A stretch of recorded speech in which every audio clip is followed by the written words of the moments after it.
Hello student, मैं पंकज सिंह। तो हमारी क्लास चल रही है class 11 subject math, chapter number 11 त्रिमेय ज्यामिति का परिचय, introduction to three dimensional geometry.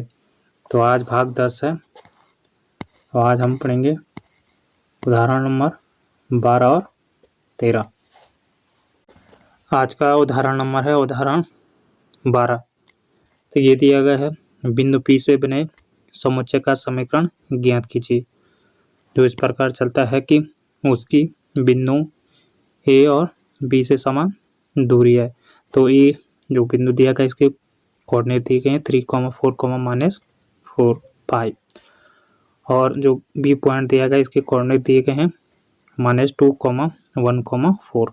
तो जो पी पॉइंट है, तो ये आपका पी पॉइंट है, इसके कोऑर्डिनेट मान लेते हैं एक्स, वाई और जेड। तो इससे ये बिंदु की दूरी ये हो जाएगी और बी बिंदु की दूरी, तो ये दोनों यहाँ पे समान दूरी है।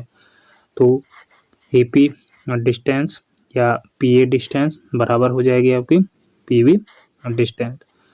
तो यहाँ पे जो ये डिस्टेंस है, तो सबसे पहले हमने डिस्टेंस निकालनी है। तो यहाँ से हमारा ये समीकरण निकल के आ जाएगा।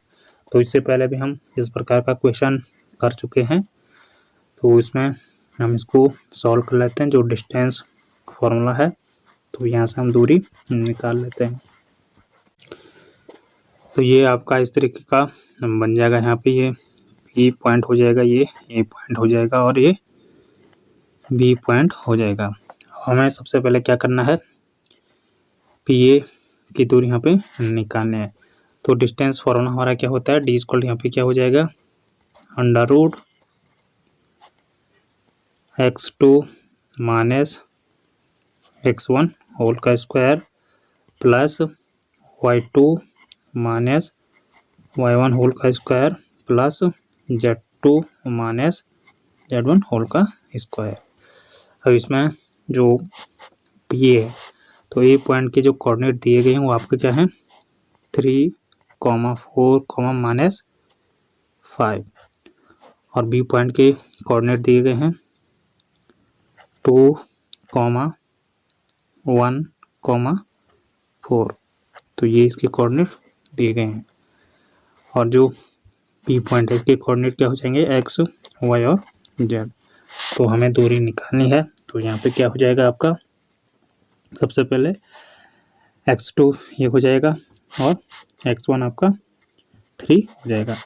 तो x2 - x1, तो x2 क्या है x रखेंगे, माइनस x1 क्या है 3 है, तो 3 रखेंगे, तो x - 3 होल स्क्वायर हो जाएगा। फिर प्लस करेंगे y2 - y1, तो यहाँ पे y2 क्या हो जाएगा, ये y हो जाएगा, y रखेंगे, और y1 क्या है यहाँ पे 4 है, तो -4 आ जाएगा।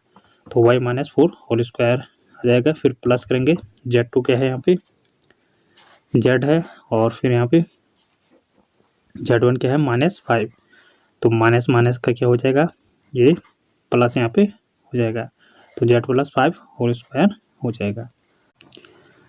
अब यहाँ से जो दूसरी डिस्टेंस है पी बी, तो इसको भी निकालेंगे।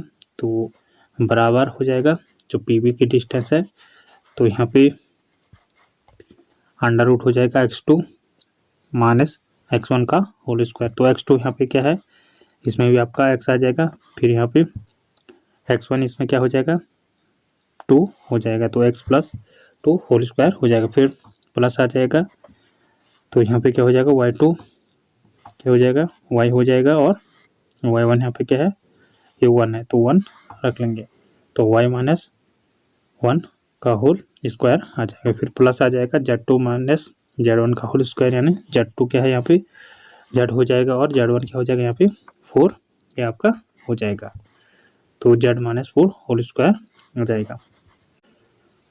अब यहाँ से ये √ से √ कैंसिल हो जाएगा, तो यहाँ पे क्या बच जाएगा x - 3 whole square plus y - 4 whole square plus z + 5 whole square, इस पलटो में भी आपका क्या आ जाएगा x + 2 whole square plus y - 1 whole square plus z - 4 whole square. तो ये आपका बन जाएगा। अब यहाँ से हम प्रत्येक का स्क्वायर करेंगे तो फर्स्ट टर्म कर लेते हैं एक्स माइनस 3 होल का स्क्वायर। तो यहाँ से क्या हो जाएगा, ये एक्स स्क्वायर प्लस 9 और माइनस 6 एक्स हो जाएगा। उसके बाद फिर प्लस करेंगे और जो y माइनस 4 का होल स्क्वायर इसका भी स्क्वायर करेंगे तो यहाँ पे क्या हो जाएगा, वाई स्क्वायर प्लस 16 यहाँ पे आ जाएगा और माइनस 8 वाई आ जाएगा। फिर इसके बाद प्लस आ जाएगा और z प्लस 5 का होल स्क्वायर करेंगे तो ये हो जाएगा z स्क्वायर प्लस 5 का स्क्वायर 25 हो जाएगा, फिर प्लस 10 z हो जाएगा। इसके बाद बराबर की साइड इनका भी स्क्वायर करेंगे तो यहाँ से आपका क्या हो जाएगा, x प्लस 2 होल स्क्वायर करेंगे तो बराबर की साइड ये बराबर हो जाएगा, तो इसका स्क्वायर करेंगे तो एक्स स्क्वायर हो जाएगा, फिर प्लस 4 हो जाएगा और प्लस 4x हो जाएगा। इसके बाद प्लस आ जाएगा और यहाँ से y माइनस 1 का होल स्क्वायर करेंगे तो ये हो जाएगा Y square plus 1 minus 2y हो जाएगा। इसके बाद फिर प्लस आ जाएगा, यहाँ से z माइनस 4 का होल स्क्वायर करेंगे तो ये क्या हो जाएगा, z स्क्वायर प्लस 16 हो जाएगा और माइनस 8z हो जाएगा। अब यहाँ से जो बराबर की साइड है तो एक्स स्क्वायर से एक्स स्क्वायर कैंसिल हो जाएगा, वाई स्क्वायर से वाई स्क्वायर कैंसिल हो जाएगा और जेड स्क्वायर से जेड स्क्वायर कैंसिल हो जाएगा। तो यहाँ पे आपका बचेगा फर्स्ट से माइनस 6x बचेगा, इसके बाद दूसरे से माइनस 8 वाई बचेगा और यहाँ से प्लस 10 जेड बच जाएगा। इसके बाद जो यहाँ पे है प्लस 9 ये आपका हो जाएगा, यहाँ पे 16 इधर की साइड है और बराबर की साइड भी 16 है तो ये कैंसिल हो जाएगा।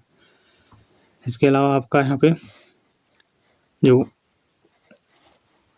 25 है वो आपका यहाँ पे बच जाएगा तो ये 25 हो जाएगा और जो बराबर की साइड है तो इस साइड आने पे ये क्या हो जाएंगे, माइनस हो जाएंगे। तो यहाँ पे माइनस 4x हो जाएगा और माइनस 4 हो जाएगा। इसके बाद माइनस 1 हो जाएगा, यहाँ पे ये माइनस 2y है तो इधर आने पे ये प्लस 2y हो जाएगा। इसके अलावा जो यहाँ माइनस 8z है तो यहाँ की ये प्लस 8z हो जाएगा और बराबर आपका 0 हो जाएगा। अब इसको और सॉल्व करेंगे तो यहाँ से माइनस 6x और माइनस 4x तो ये कितना हो जाएगा, माइनस 10x हो जाएगा। फिर इसके बाद यहाँ पे माइनस 8y है और यहाँ पे प्लस 2y है तो ये घट के क्या हो जाएगा, माइनस 6y हो जाएगा। अब यहाँ पे प्लस 10z है और यहाँ पे प्लस 8z है तो दोनों मिलके क्या हो जाएगा, प्लस 18z हो जाएगा। अब यहाँ से जो 9 प्लस 25 और माइनस 4 और माइनस 1 तो माइनस 4 और माइनस 1 क्या हो जाएगा, माइनस 5 और 25 में से माइनस 5 करेंगे तो ये 20 हो जाएगा। फिर 20 प्लस 9 करेंगे तो ये हो जाएगा प्लस 29 इक्वल टू 0 हो जाएगा।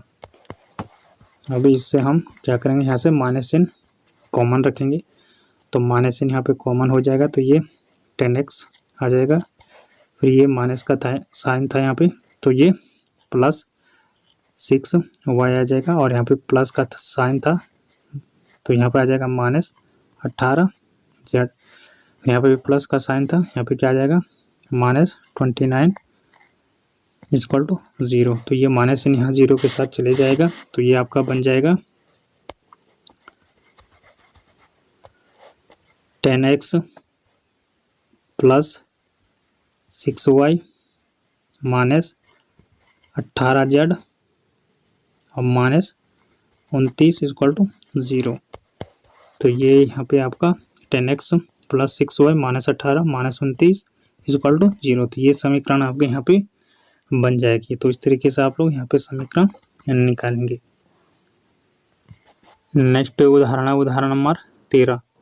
तो ये दिया गया है एक त्रिभुज ABC का केंद्रक 1,1,1 है। यदि A और B के निर्देशांक क्रमशः 3, -5, 7 और दूसरा जो बिंदु दिया गया है B, इसके कोऑर्डिनेट दिए गए हैं -1, 7, -6 हैं। बिंदु C के निर्देशांक ज्ञात कीजिए। तो इससे पहले हमने जो केंद्रक है इसके निर्देशांक निकाल चुके हैं। तो आपको पता होगा ये त्रिभुज है, इस तरीके का ये त्रिभुज है। इसका ये हो जाएगा A, B शीर्ष हो जाएगा और ये C शीर्ष हो जाएगा। अब हमें पता है केंद्रक क्या होता है।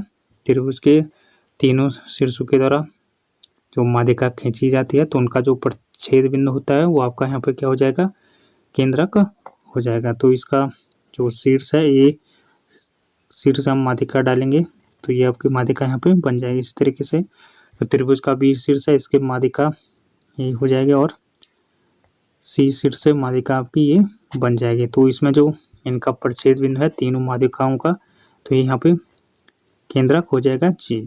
तो इसके निर्देशांक दिए गए हैं 1, 1, 1।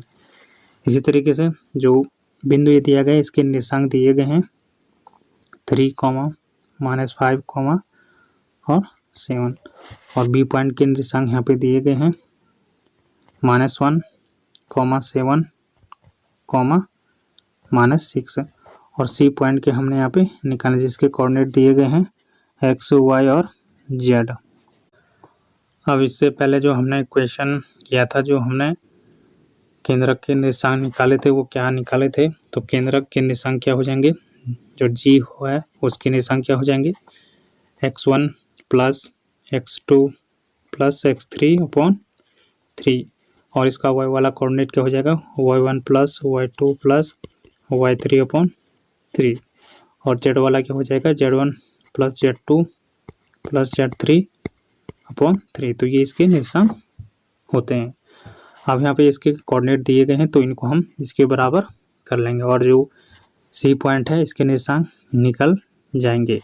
तो यहाँ पे क्या करेंगे, जो केंद्रक है तो इसका जो x वाला कोऑर्डिनेट है तो ये आपका क्या है, यहाँ पे x1 क्या है, x1 आपका x हो जाएगा, ये x हो जाएगा। x2 यहाँ पे क्या हो जाएगा,